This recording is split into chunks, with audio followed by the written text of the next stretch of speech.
아무도 내 앞에 나오지 못한다는 겁니다. 하나님께서 어디에 계시냐면 이 지성소 안에 계시거든요. 함부로 누구든지 나오지 못한다는 거예요. 그래서 여기는 누구만 들어가냐면요, 대제사장들, 제사장들이 있는데 그 중에서도 가장 대빵 제사장인 대제사장이 여기를 들어가는데 언제 들어가냐면요, 1년에 딱 한 번밖에 못 들어가요. 대속죄일이라는 그날에 황소의 피를 가지고 딱 한 번 들어갔다가 오래 있지를 못해요.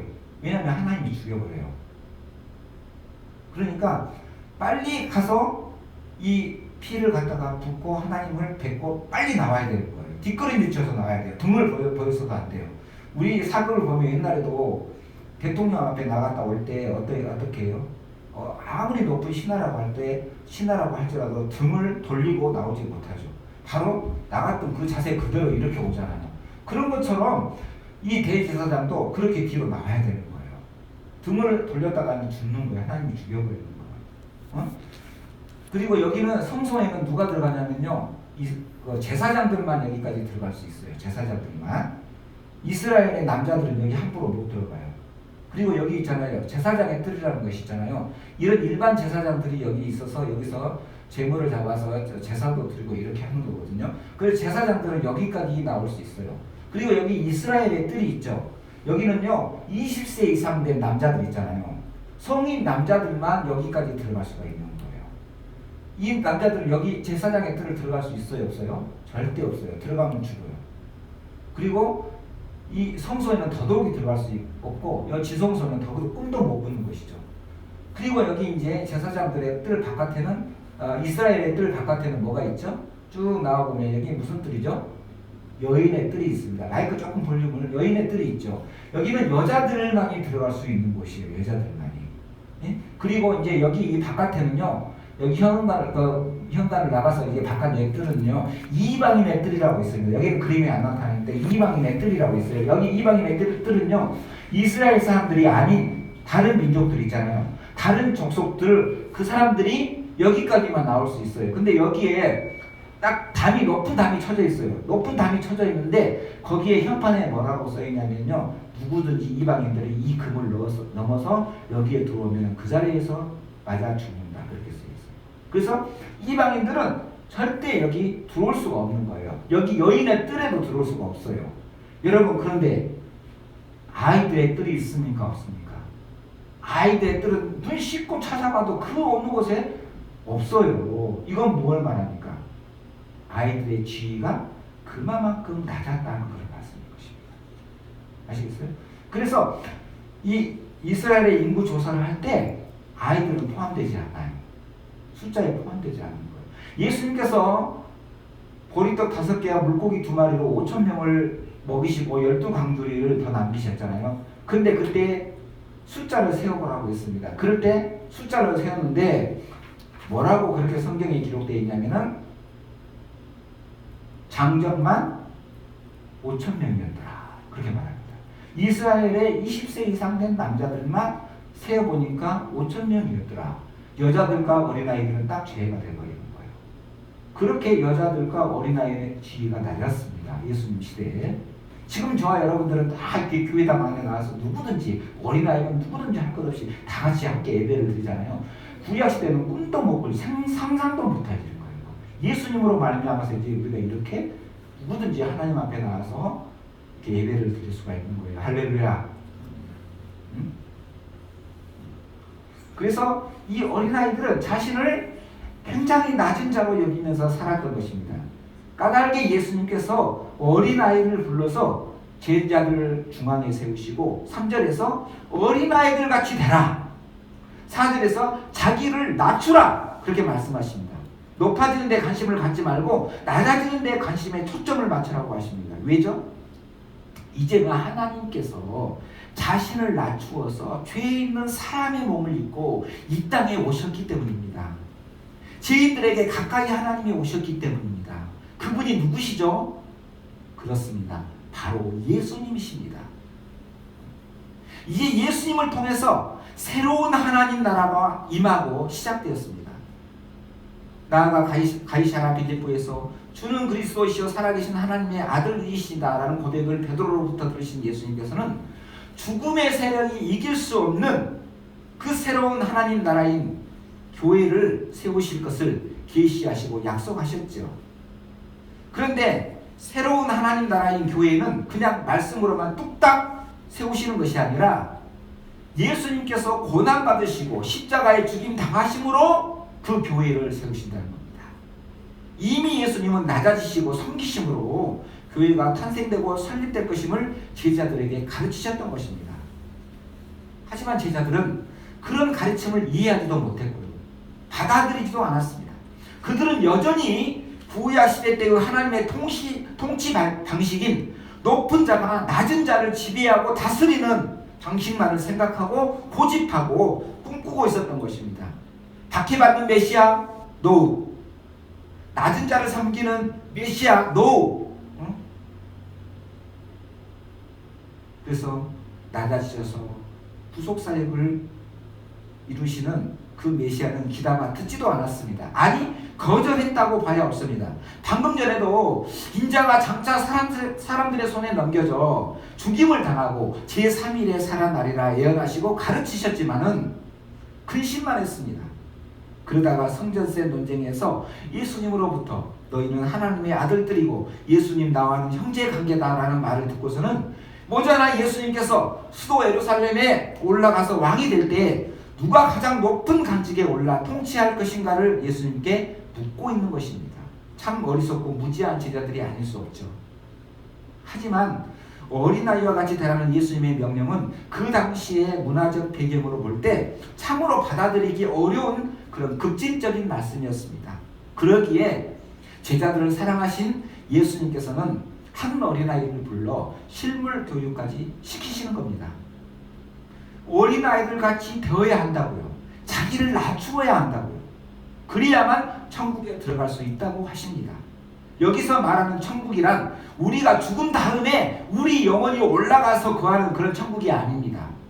여기에 천국은 1차적으로 그 당시 예수님으로 말미암아 도래한 하나님 나라를 가리킵니다.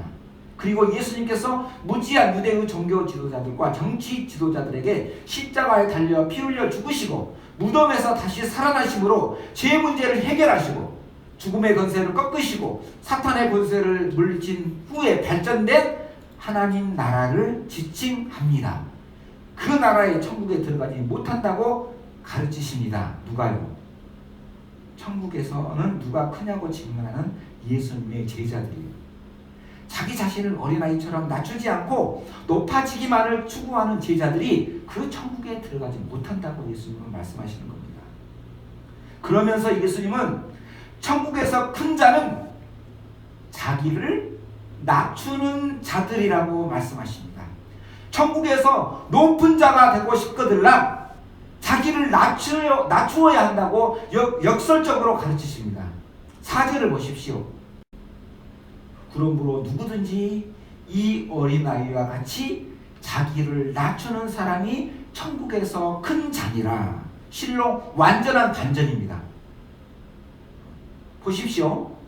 제자들은 천국에 가는 것을 기정사실화한 뒤에 천국 그곳에서 누가 더 큰가에 대해서 다투었으나 예수님께서는 그처럼 크고자 하는 자는 말단 관직은커녕 천국에 들어갈 수조차도 없다고 답변하신 것입니다. 자기들은 이미 천국에 들어가 있다고 굳게 믿고 장담하고서 고위 관직을 탐내는 것에만 혈안이 된 제자들에게 이 말씀은 얼마나 충격적이었을까요? 성도 여러분, 그렇다면 주님의 교회에 속한 저와 여러분들은 어떤가요? 하나님 나라의 새로운 백성들인 저와 여러분들은 어린아이들처럼 자신을 낮추고 있는지요? 예수님의 자녀들이라는 이름에 합당한 삶을 살고 있는지요? 아니면 예수님의 제자들처럼 인간 사회에서 그처럼 중요하게 다루어지는 특권과 지위 문제를 그대로 답습하고 있지는 않는지요? 교회 안에서 존경과 대접만을 받으려 하지는 않는지요? 혹시 그것을 얻기 위해 높은 직분을 얻으려는 속셈은 없는지요? 저는 어린 시절 주일학교에서 이런 노래를 배웠습니다. 아마 이 기억을 좀 더듬어 봤더니 제가 초등학교 3학년이나 4학년 때였던 것 같아요. 주일학교에서 이런 노래를 배웠어요. 율동과 곁들여서 제가 한번 해볼게요. 요건 몰랐지, 요건 몰랐지, 높아지려 하면 낮아진다는, 요건 몰랐지, 요건 몰랐지. 야, 제가 지금 이 나이 때도 설교를 준비하는데 문득 그 노래와 율동이 생각나는 거예요. 오랜 세월 동안 신앙생활 해오면서 수도 없이 이 말씀을 듣고 배우고 가르쳐온 저였지만 오늘 이 말씀 앞에 설 때 정말 부끄럽습니다. 여러분들은 어떻습니까? 어린아이처럼 자기를 낮추는 삶을 사십니까? 여러분, 낮춘다는 말의 뜻이 무엇일까요? 단순히 나는 어려서 철없고 가방끈이 짧아서 무식하고 잘나지도 않았고 뭐 가진 것도 없고 사회적 지위나 명예도 없고 늙어서 아무것도 할 수 없는 무능한 사람입니다 라고 자기를 비하하는 발언을 하는 것을 의미할까요? 아닙니다. 낮춘다는 것은요, 다름 아닌 섬기는 삶을 의미하는 거예요. 한번 따라서 해볼까요? 낮춘다는 것은 섬기는 삶을 의미합니다. 마태복음 20장 26절과 27절을 보면은 이런 말씀이 있어요. 너희 중에 그렇지 아니한 하나니 너희 중에 누구든지 크고자 하는 자는 너희를 섬기는 자가 되고, 너희 중에 누구든지 으뜸이 되고자 하는 자는 너희의 종이 되어야 하리라. 그리고 또 23장 11절과 12절에 보면은 너희 중에 큰 자는 너희를 섬기는 자가 되어야 하리라. 누구든지 자기를 낮추는 자는 높아지리라 라는 그 예수님의 말씀을 종합해 보면요, 섬기는 자와 낮추는 자가 같은 의미로 사용되었다는 사실을 발견할 수가 있습니다. 그래서 낮아진다는 것은 뭐라고요? 섬기는 삶을 의미하는 것입니다.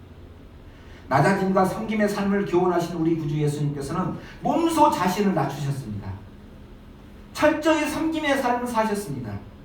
인자가 온 것은 섬김을 받으려 함이 아니라 도리어 섬기려 하고 자기 목숨을 많은 사람의 대속물로 주려 함이니라는 그 말씀 그대로 수많은 사람을 그들의 죄 가운데서 구원하시려 홀로 죄짐을 담당하시고 가진 수치와 모욕과 고초를 당하시고 마침내는 십자가의 대속의 피를 흘리고 죽으셨습니다. 그리고 사망 권세를 깨뜨리시고 부활하셨습니다. 할렐루야. 그렇게 해서 세우신 공동체가 바로 교회입니다.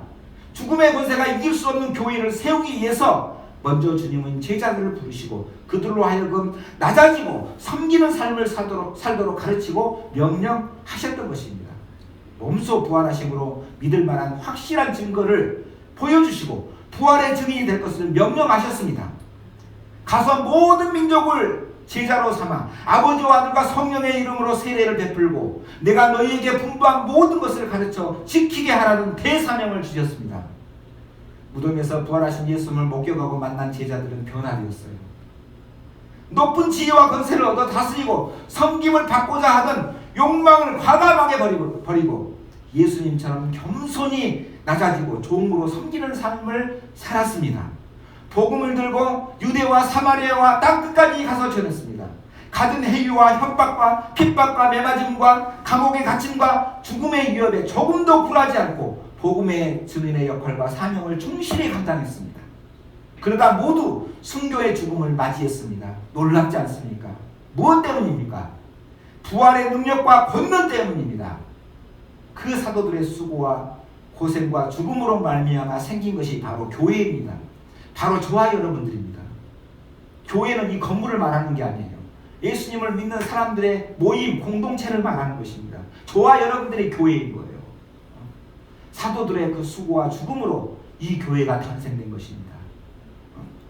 주님께서는 이제 교회인 우리들을 통하여 그 사도들의 사역을 계승하고 천하 만민을 구원하시기를 계획하시고 성취하시기를 원하십니다. 착한 행실과 피 묻은 십자가와 부활의 복음 전파를 통하여 온 세계에 주님의 몸된 교회를 세우시기를 기뻐하십니다. 그러니 주님의 그 부르심에 저와 여러분들이 기꺼이 순종해야 하지 않겠습니까? 자원하여 생명을 주는 복음의 증인이 되어 이 땅에 청라도시에 하나님 나라를 건설한 사명을 감당해야 할 줄로 압니다. 그런데 그 막중한 일은 나로부터 시작돼야 합니다. 자, 여러분 오른손을 다 들어서 여러분 왼쪽 가슴에다 대면서요. 하나님 나라는 나로부터 시작됩니다. 옆에 사람들 보지 마세요. 나로부터 하나님 나라는 시작되어야 합니다. 손을 내리시고 만일 그렇게 작정하거나 살지 못하고 있다면 지금 이 시간 돌이키시길 바랍니다. 예수님께서 그렇게 말씀하셨죠. 돌이켜 어린아이와 같이 되지 아니하며 가던 길을 멈출 뿐만 아니라 돌아서야 한다는 거예요. 돌아서서 다시 와야 한다는 겁니다. 어린아이와 같이 되어야 합니다. 교만한 마음을 내버려야 합니다. 낮아져야 합니다. 섬겨야 합니다. 우선 작은 교회의 내 가정에서부터 자녀들을 섬깁시다.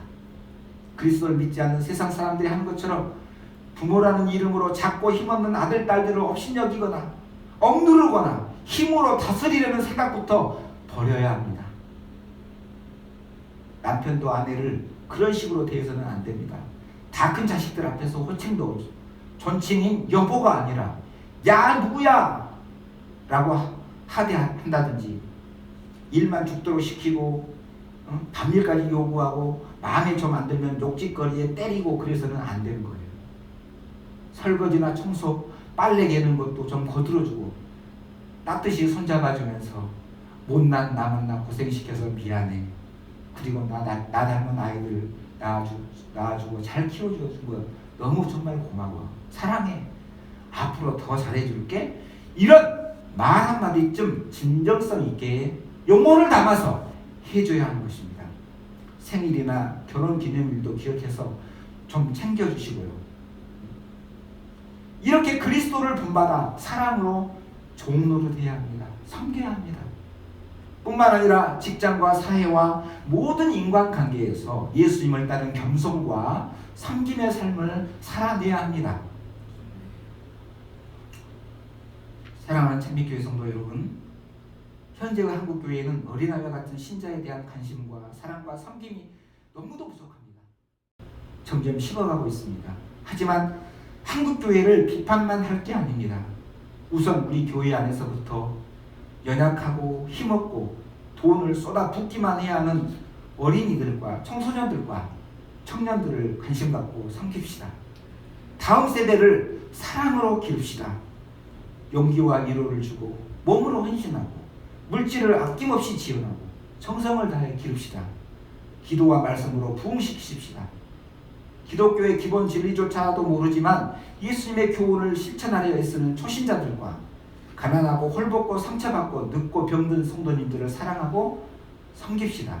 그래서 우리 교회를 등대 위에 올려진 불꽃처럼 산 위에 지어진 마을처럼 드러내십시다. 이렇게 될 때 믿지 않는 내 부모와 자녀들이, 친척들이, 이웃들이, 친구들이, 화구들이, 직장 동료나 상사들이, 시민들이 우리의 선한 행실을 보고 착한 행실을 보고 하나님께로 돌아와 무릎을 꿇고 섬기는, 그리고 예비하는 자리로 나올 줄로 믿습니다. 우리 모두 다 낮은 대로 임하시는 주님의 은혜를 체험하고 주님께서 이 세상에 다시 오셔서 심판하실 때 염소가 아닌 주님의 양으로 구별되어서 영원한 천국인 새하늘과 새 땅에 모두 들어가서 금면여관을 받아 쓰고서 영원히 주님을 찬양하고 섬기는 복을 누립시다. 진실로 너희에게 이르노니 너희가 돌이켜 어린아이들과 같이 되지 아니하면 결단코 천국에 들어가지 못하리라. 그러므로 누구든지 어린아이와 같이 자기를 낮추는 사람이 천국에서 큰 자리라. 아멘.